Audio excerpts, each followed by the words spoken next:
Ellen White Reconsidered, a series of studies for people who have questions about Ellen White's writings. Today's topic will be Ellen White's amazing view of the heavens. Welcome to our video. Glad you could be with us. Today's topic is one that I find personally fascinating, but some people see it as controversial. We're going to start with the account of a vision that Ellen White had in November of 1846, as told to us by J.N. Loughborough. In the previous year, April 19th, 1845, the Illustrated London News had published something of great interest to astronomers from Lord Rosse, respecting the wonderful discoveries he had made through his monster telescope, especially a view of what astronomers call the gap in the sky. One evening, at the conference above mentioned, at the house of Mr. Curtis and in the presence of Elder Bates, who was yet undecided in regard to these manifestations, Mrs. White, while in vision, began to talk about the stars, giving a glowing description of rosy-tinted belts which she saw across the surface of some planet, and added, "I see 4 moons." "Oh," said Elder Bates, "she is viewing Jupiter." I had read these descriptions before, but it was only when I started lining them up with pictures that it all started making sense. Here's a picture of Jupiter that was taken from Voyager 1, so there was a much closer image than they would have seen in her time. But it is pictured with rosy-tinted belts, just as she described. And on top of that, Jupiter has 4 large moons. Now, we'll talk about the number of moons a little bit later, but these were the major objects that circled around the planet, and Bates was able to identify it as the planet Jupiter. So let's go back to Loughborough. Then, having made motions as though traveling through space, she began giving a description of belts and rings in their ever-varying beauty, and said, "I see 7 moons." Elder Bates exclaimed, "She is describing Saturn." I want to call attention to the part where he said ever-varying beauty. Just take a look at the colors of Saturn's rings. Aren't they amazing? Here's where it gets interesting. Next she said, "I see 6 moons." Wait a second. She sees 7 moons, and then next she sees 6 moons. How do we make sense of that? Well, first let's look at the moons for Saturn. Okay, so we see that Saturn has 7 larger moons, but we have 13 objects described here, 7 and then 6 more. Saturn also has 6 smaller moons. Now, here's where the controversial part comes in, because since the time of Ellen White's vision, numerous other small objects have been discovered around the planet, and they have been counted as moons.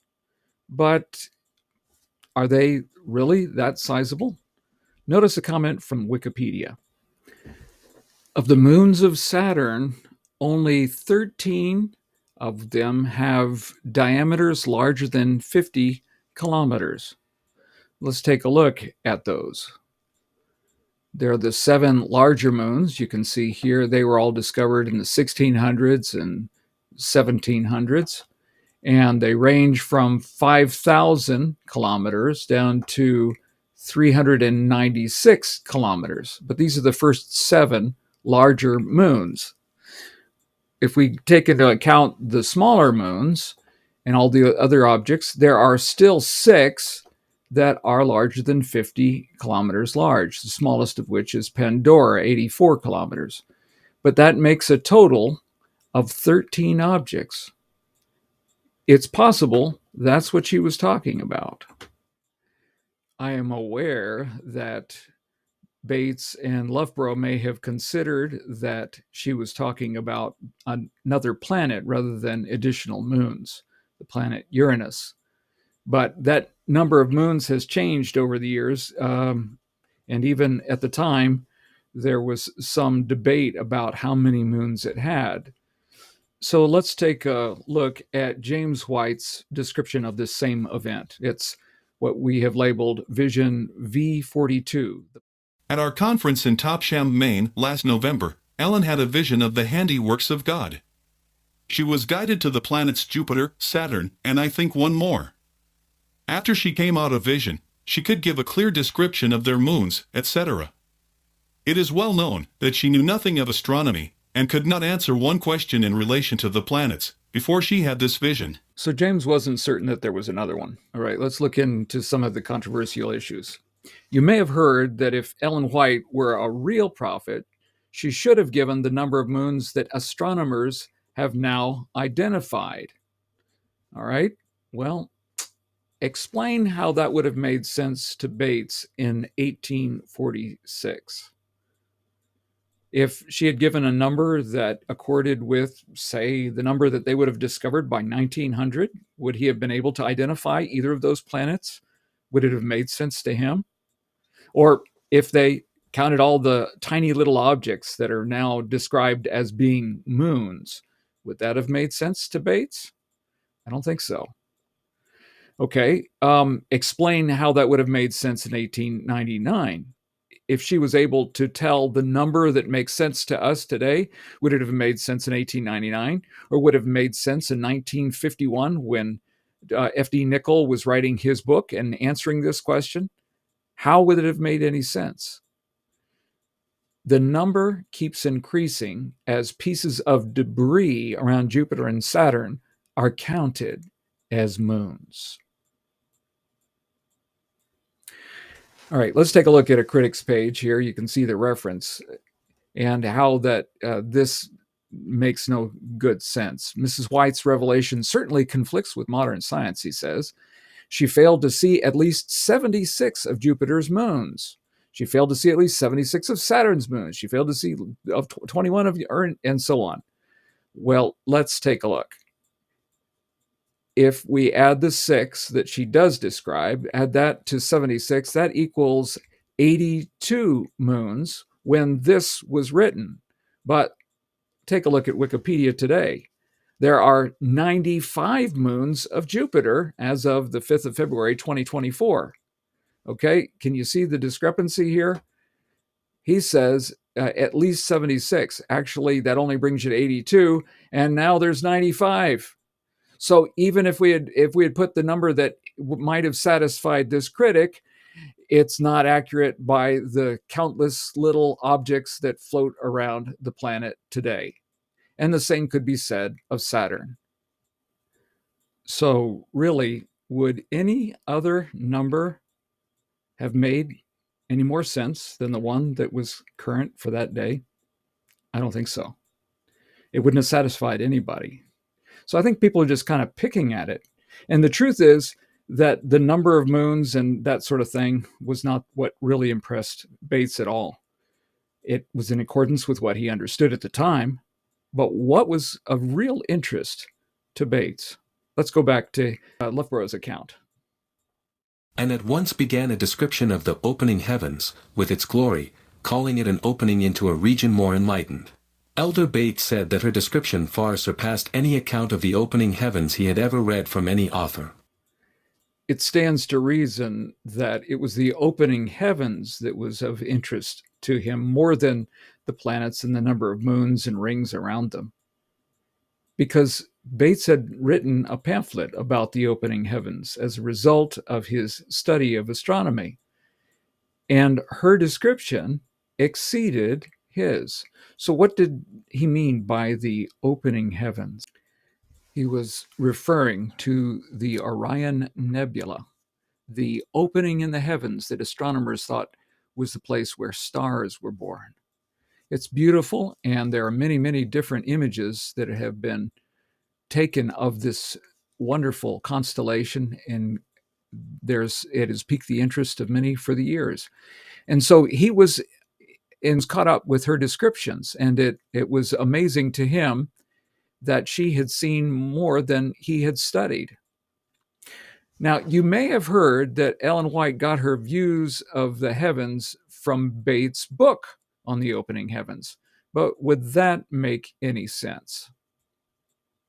His book doesn't say anything about the planets or their moons, and her description was broader and more colorful than what he had studied and what people had been able to see at that time. So let's consider her view of that same event. How did she describe the planets in opening heavens vision? August 30th, 1846, I was married to Elder James White. In a few months, we attended a conference in Topsham, Maine. Brother Joseph Bates was present. He did not then fully believe that my visions were of God. It was a meeting of much interest, but I was suddenly taken ill and fainted. The brethren prayed for me, and I was restored to consciousness. The Spirit of God rested upon us in Brother Curtis's humble dwelling, and I was wrapped in a vision of God's glory, and for the first time had a view of other planets. After I came out of vision, I related what I had seen. Brother Bates asked if I had studied astronomy. I told him I had no recollection of ever looking into an astronomy. Said he, "This is of the Lord." I never saw Brother Bates so free and happy before. His countenance shone with the light of heaven, and he exhorted the church with power. Notice that this was the first time she saw other worlds. Several years later, 3 years later, in fact, she was going to see other visions.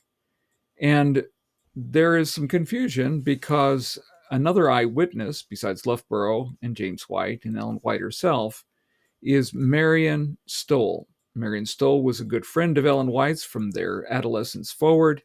And years later, she recounted a story in which she described some of the same scenes of the planets with their moons and the rings and so on. But she also said that Ellen White saw some beings on those planets, and that's been a cause of some concern.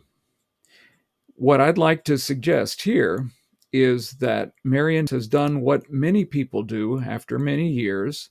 They take two things and conflate them together. Now, what's the evidence for that, that she's conflated it? There was another vision in which Ellen White does describe people, and it does have 7 moons. But that particular vision takes place later. Let's distinguish these. Vision 42, Planets and Opening Heavens vision, was in November of 1846 when Ellen White wrote, For the first time, had a view of other planets. After I came out of vision, I related what I had seen.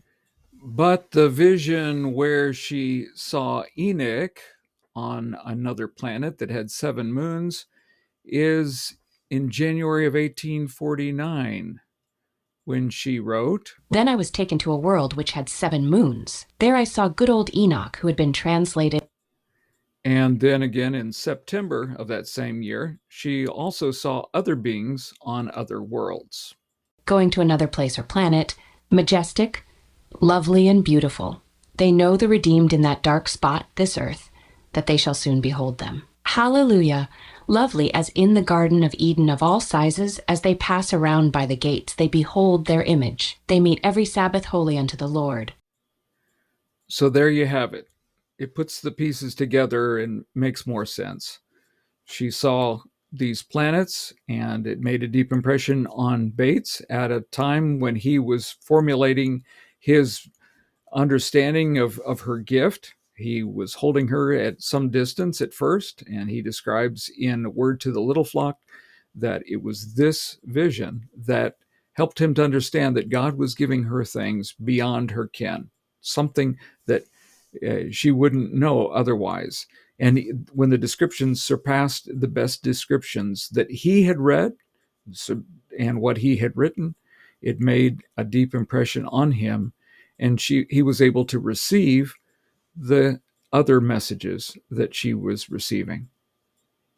Well, will that satisfy every critic?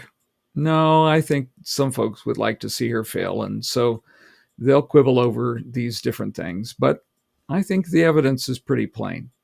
She saw things that other people couldn't see, and it made a deep impression. I hope it made one on you, too, as you saw those visual images of those planets and how it accorded with her own descriptions. Well, thanks for spending time with us today. Until next time, God bless.